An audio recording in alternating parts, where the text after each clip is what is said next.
Je me définis comme créatrice textile et brodeuse, parce que brodeuse seule, ça peut être un peu réducteur. En fait, dans la broderie, on va travailler la matière, on va dessiner sur la matière, mais en fait, on va aussi également faire plein de transformations. Et moi, c'est ça qui me plaît, de pouvoir le teindre, le brûler, de pouvoir faire du thermoformage. Donc ça va donner une empreinte indélébile à la matière. Elle va prendre un volume, une forme qu'on a souhaité.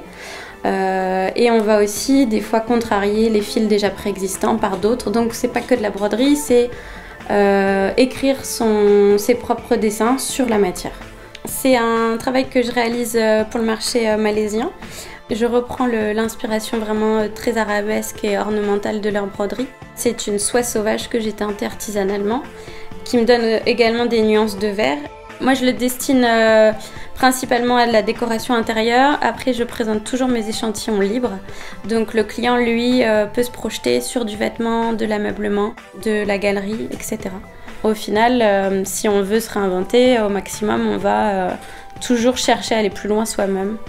Et après, chaque broderie, donc forcément, c'est du temps. Donc, ce que j'aime, c'est que dans chaque broderie, j'apprends quelque chose de nouveau où je vais découvrir un aspect esthétique que j'avais pas encore exploité. À l'heure actuelle, mes clients sont des créateurs émergents, donc c'est intéressant parce qu'on est à la même échelle. Moi, je travaille toute seule et eux, en général, ils sont sur des petites équipes et ils ont besoin de petites séries. Donc, en termes de réactivité et de compréhension, on fonctionne très bien. Et ils sont aussi sur des collections qu'on appelle capsules, où du coup, ils vont vouloir étonner leurs clients par une ou deux pièces vraiment d'exception. L'idée, ce serait qu'en septembre, je puisse me rendre en Malaisie et présenter du coup mes dernières broderies prévues et conçues pour le marché malaisien. Mon atelier, je l'ai nommé Excelli. C'est un nom qui m'est venu pendant mes études. Excelli, ça signifie regard braqué en espéranto.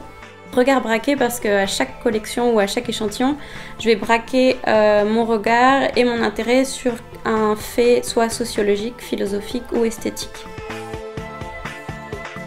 Alors la Banque Populaire, ça m'a déjà apporté une structure au niveau de la construction de mon projet dans les années à venir, parce que quand on travaille seul, on doit un petit peu gérer toutes les casquettes entre le créateur et le gestionnaire. Et d'avoir aussi un jury de professionnels hautement qualifiés, où on a un échange riche s'est construit et va se construire sur les 3 ans.